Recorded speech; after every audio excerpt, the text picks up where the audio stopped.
For 25 years, Vladimir Putin has played a high-stakes game of geopolitical chess. He cultivated an image of the master strategist, the man who could outlast the West, outsmart NATO, and rebuild the Russian Empire. When the invasion of Ukraine stalled, he told the world that Russia was not alone. He told us that a new world order was rising, backed by a powerful alliance of the East. He was wrong. It is 2026. And as we look at the map of the world today, we do not see a rising Russian empire. We see a house of cards that has finally collapsed. From the deserts of Syria to the jungles of Venezuela, and now to the burning streets of Tehran, the network of allies that kept Russia's war machine alive is disintegrating. The master plan has become a double failure. Russia is not just losing on the battlefield in Ukraine, it is losing its very existence as a global power. How did the man who wanted to be Peter the Great end up as the lonely vassal of Beijing? This is the story of the Great Collapse. To understand the magnitude of this disaster, we must go back to the beginning. When Russian tanks crossed the Ukrainian border in 2022, the Kremlin expected a 3-day victory parade. They expected the world to tremble. Instead, they found a meat grinder. As the special military operation morphed into a multi-year war of attrition, Russia burned through its Soviet-era stockpiles. By 2024, the supposed Second Army of the world was running on empty. Putin realized he could not fight this war alone. He needed lifelines. He turned to the League of Outcasts, a coalition of sanctioned regimes: Iran for drones, North Korea for shells, China for economic survival, and dictators in Syria and Venezuela to project global influence. For a brief moment, it seemed to work. It created the illusion that Russia was the leader of a global anti-Western resistance. But alliances built on transaction rather than trust are fragile. And beginning in late 2024, the dominoes began to fall. The first crack in the armor appeared in December 2024. The location? Syria. For over a decade, Bashar al-Assad was Putin's primary foothold in the Middle East. Russia had poured billions of dollars and deployed its air force to keep the Syrian dictator in power. It was Putin's way of telling the world, if you are loyal to Moscow, you will survive. But loyalty cannot stop history.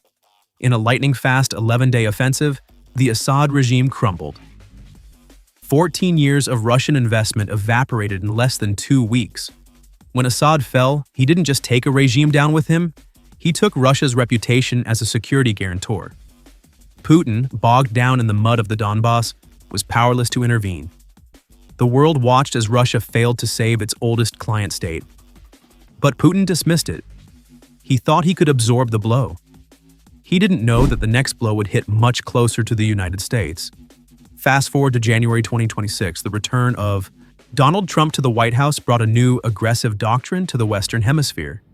For years, Putin cultivated Venezuela's Nicolás Maduro as a thorn in America's side.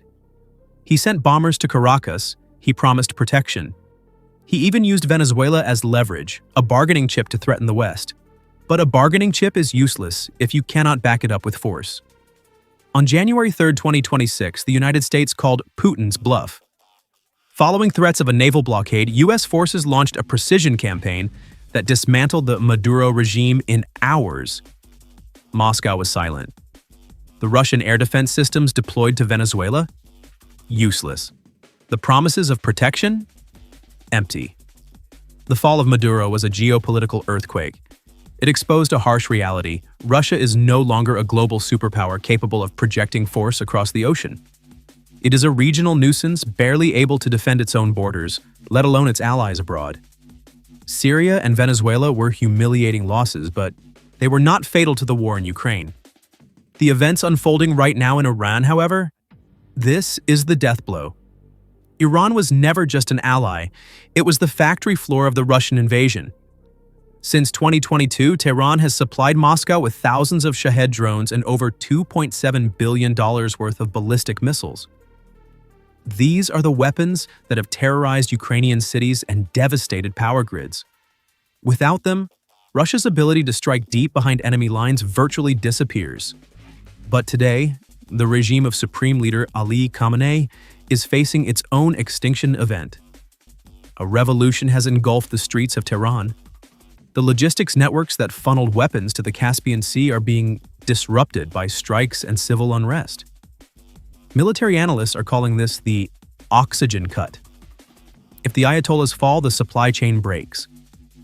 Russia does not have the domestic capacity to replace these cheap, mass-produced terror weapons. Putin is watching his ammunition depot burn, and there is no fire extinguisher in the Kremlin. With his key allies falling, Putin is left scraping the bottom of the barrel. He is left with two partners, one who cannot help him and one who refuses to save him. First, there is North Korea. In desperation, Putin turned to Kim Jong-un for artillery shells to feed the hungry cannons on the front line. Millions of shells were delivered, but quantity is not quality. Reports from the front lines in 2026 are damning. Russian commanders are complaining that up to 50% of North Korean shells are duds. They either fail to fire or detonate in the barrel, killing Russian crews. Putin is trading Russian technology for scrap metal. And then there is the elephant in the room, China.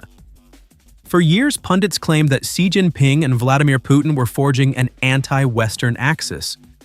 But look closely at the economics of 2026. This is not a partnership. It is a takeover. China has not saved Russia, it has colonized it. Beijing buys Russian oil at rock-bottom prices, fueling its own economy while selling Russia cars and electronics at a premium. Xi Jinping knows that a desperate Putin is a useful Putin. He will keep Russia on life support, just alive enough to distract the West but too weak to ever challenge China. Putin wanted to restore the Soviet Union. Instead, he has turned Russia into China's largest resource colony. While the geopolitical house of cards collapses, the reality on the ground in Ukraine remains grim and bloody. By early 2026, estimates suggest Russia has suffered over 1.2 million casualties. An entire generation of young men has been erased from the demographics of the country.